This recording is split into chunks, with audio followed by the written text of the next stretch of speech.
Assalamualaikum warahmatullahi wabarakatuh. Adik-adik mahasiswa, kita bertemu lagi dalam materi cara penyajian algoritma. Jadi, kemarin kita telah bahas seperti apa algoritma itu, kemudian algoritma logika pemrograman, sekarang cara penyajian suatu algoritma. Nah, dalam penyajian suatu algoritma, secara garis besar bisa dalam 3 bentuk penyajian, yaitu ada yang dalam bentuk tulisan, ada yang penyajian dalam bentuk simbol, dan ada juga penyajian dalam bentuk tulisan yang meliputi simbol. Nah, penyajian yang dalam bentuk tulisan itu ini termasuk dalam notasi naratif atau menggunakan kalimat deskriptif. Itu yang penyajian dalam bentuk tulisan. Penyajian dalam bentuk simbol-simbol itu termasuk dalam notasi pseudocode. Jadi pseudocode ini dia menggunakan simbol-simbol yang menyerupai bahasa pemrograman. Jadi dia agak mirip dengan bahasa pemrograman, tapi dia bukan suatu bahasa pemrograman yang bisa dieksekusi ketika kita pindahkan skripnya di dalam suatu pemrograman tertentu. Kemudian cara penyajian dalam bentuk tulisan yang meliputi simbol itu masuk dalam notasi flowchart atau bagan alir. Jadi ada 3 cara kita menuliskan suatu algoritma untuk membuat suatu program. Nah, yang pertama penyajian dalam bentuk notasi naratif atau yang menggunakan kalimat deskriptif. Nah, penyajian algoritma secara naratif ini ditulis dengan menggunakan mirip-mirip kita bercerita, ya seperti dalam bahasa sehari-hari. Jadi menggunakan bahasa yang mudah dimengerti orang awam. Jadi ketika kita menggunakan bahasa dari notasi algoritma ini, otomatis kita dalam mentranslatekannya ke dalam suatu bahasa pemrograman, kita harus lebih menggunakan logika kita seperti apa sih dari yang telah diceritakan secara naratif ini. Ya, jadi dia berbentuk suatu cerita yang mengandung kalimat deskriptif. Itu yang notasi naratif yang pertama. Penyajian yang kedua menggunakan notasi pseudocode atau dia mirip-mirip menggunakan perintah-perintah bahasa pemrograman. Ya, jadi dia meniru tapi sebenarnya dia bukan termasuk bahasa atau skrip-skrip program, hanya dia meniru saja atau menyerupai. Oke, jadi dia ini adalah notasi yang kedua. Sementara notasi yang ketiga menggunakan tulisan yang di dalamnya ada di dalam suatu simbol. Jadi ada simbol, ada tulisan. Jadi ada merupakan suatu gambar yang memperlihatkan urutan atau hubungan antar proses-proses beserta pernyataannya. Jadi digambarkan menggunakan simbol dan simbol-simbol itu ada suatu kalimat yang menyertai suatu pernyataan di dalam simbol tersebut. Ya, kenapa lebih dimudahkan karena di dalam flowchart ini di dalamnya itu sudah ada alur. Jadi kita sudah bisa tahu proses apa yang akan terjadi di dalam suatu program. Itu sudah digambarkan di dalam bagan alir, ya, atau suatu pemrosesan. Nah, yang pertama ketika kita membuat suatu program, otomatis kita harus melihat notasi apa sih yang lebih memudahkan kita. Apakah kita memilih notasi yang bentuknya narasi, notasi yang menggunakan pseudocode, atau yang menggunakan flowchart. Jadi teman-teman bisa membandingkan dari ketiga notasi itu, teman-teman itu lebih memilih yang mana. Nah, ketiga-tiganya ini mempunyai kelebihan dan kekurangan. Teman-teman sendiri yang akan memilih.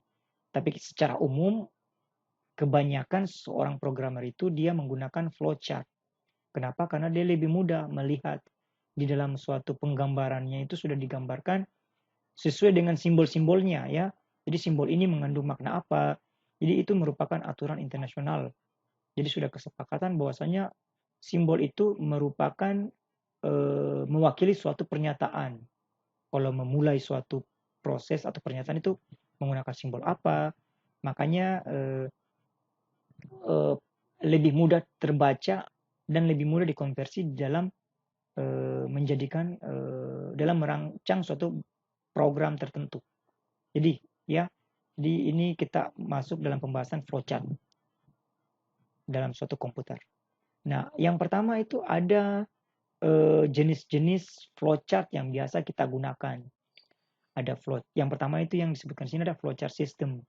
Jadi flowchart system itu dia mengandung simbol-simbol tertentu yang menggambarkan urutan prosedur dan proses suatu file di dalam suatu sistem pengolahan data. Jadi flowchart system ini dia khusus digunakan untuk pengolahan data. Contohnya kita menggunakan flowchart system. Kita ingin membuat suatu program sistem informasi pendaftaran mahasiswa baru. Nah, kita harus membuat flowchart sistemnya dulu karena kita harus meneliti seperti apa sih sistem yang terjadi di lapangan, prosedur orang untuk melakukan pendaftaran.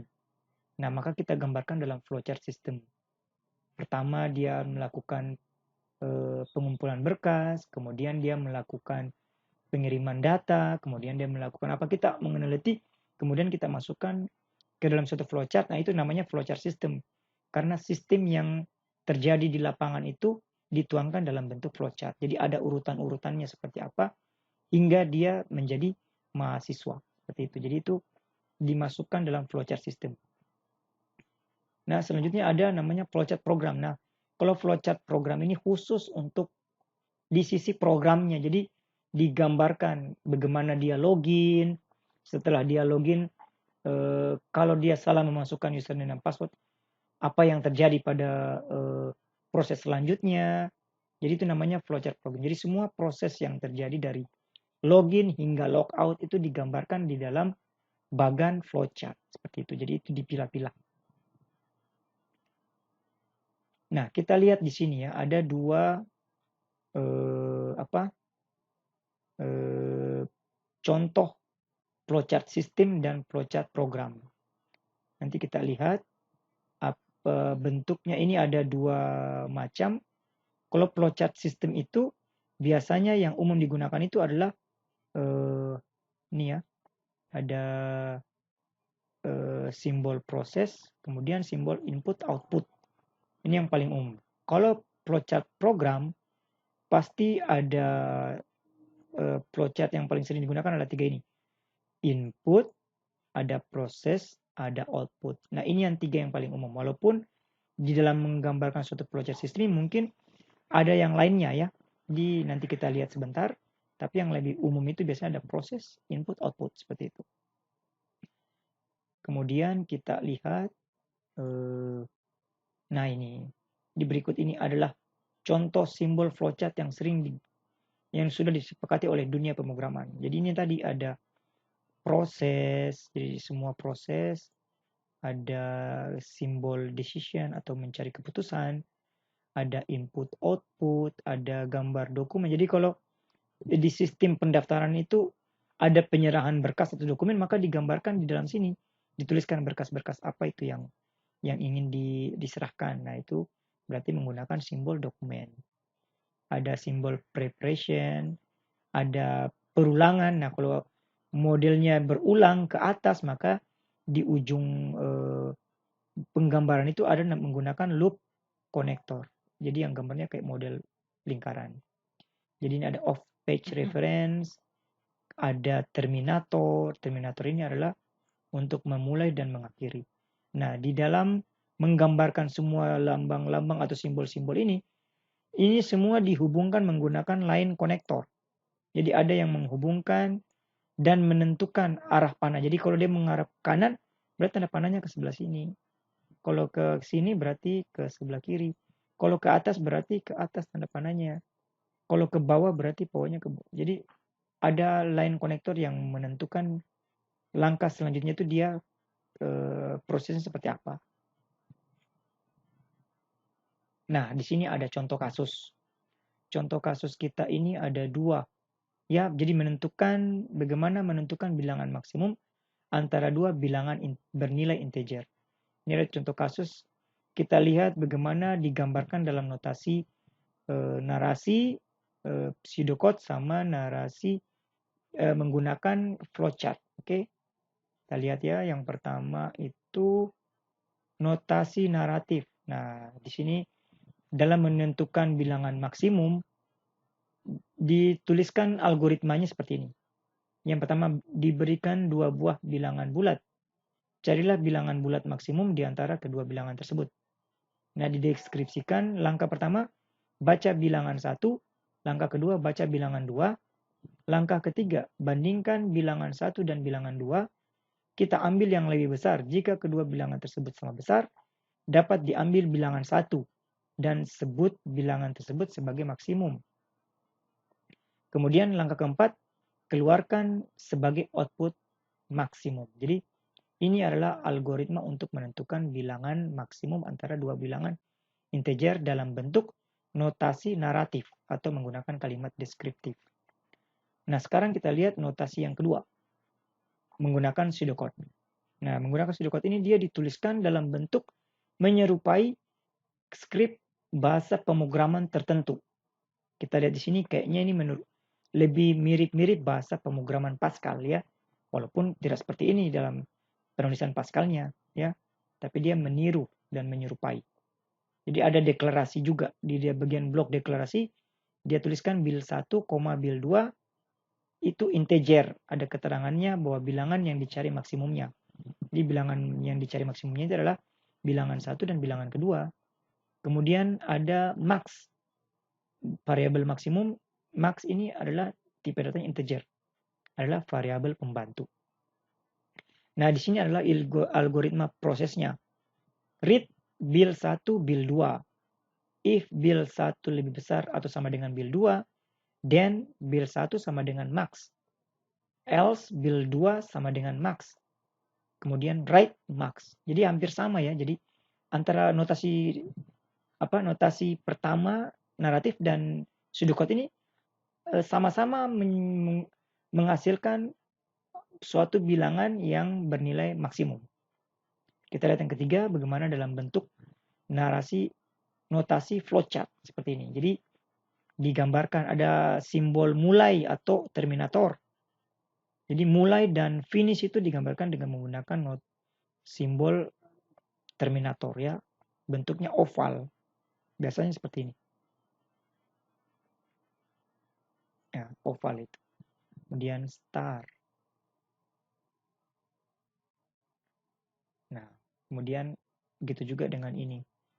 Nah, sekarang ini ada proses membaca bilangan 1 sebenarnya ini preparation ya, gini. Menyiapkan variabel bil 1, bil 2 max ya. Kemudian ini input output, jadi menginput bilangan 1 dan bilangan kedua. Input bilangan 1 dan bilangan kedua. Ya. Nah, ini ada simbol decision. Jadi panahnya dihubungkan dengan tanda panah. Di panahnya yang pertama itu ke bawah. Jadi di decision. Ini yang bentuknya belah ketupat. Ini adalah simbol decision. Nah, di decision ini diputuskan apakah bilangan 1 ini lebih besar dari bilangan kedua. Jika if bil 1 lebih besar kedua, betul, bernilai betul, atau yes, atau true, maka bilangan 1 yang dinyalakan maksimum. Ya. Kalau bilangan 1 itu lebih besar, berarti bilangan 1 maksimum. Kalau bilangan 1 tidak lebih besar, maka yang dinyatakan maksimum adalah bilangan kedua, yang ini. Ya. Jadi yang ditampilkan dalam, nah setelah diproses, kemudian ditampilkan dalam bentuk output, gambarnya adalah jajaran genjang.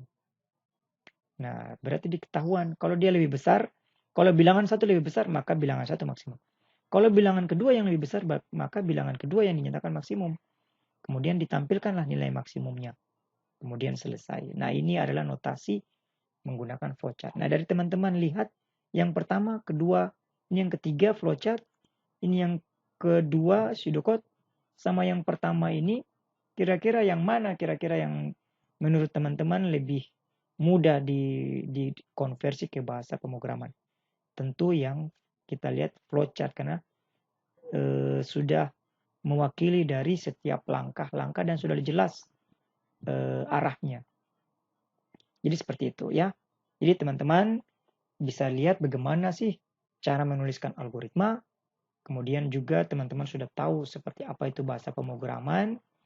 Nah, mungkin di pertemuan selanjutnya kita akan masuk ke dalam struktur dasar bahasa pemrogramannya. Jadi mudah-mudahan dari ketiga materi awal ini pengenalan algoritma, kemudian logika dan pemrograman, kemudian ditambah lagi dengan cara penyajian algoritma ini, semoga itu menjadi pengantar ketika teman-teman masuk di dalam pemrogramannya atau aktivitas membuat program. Oke, saya cukupkan sekian. Ketika ada pertanyaan, maka nanti kita akan bahas di room chat akun pada kita masing-masing. Saya tutup dengan ucapan wabillahi taufiq wal hidayah. Wassalamualaikum warahmatullahi wabarakatuh.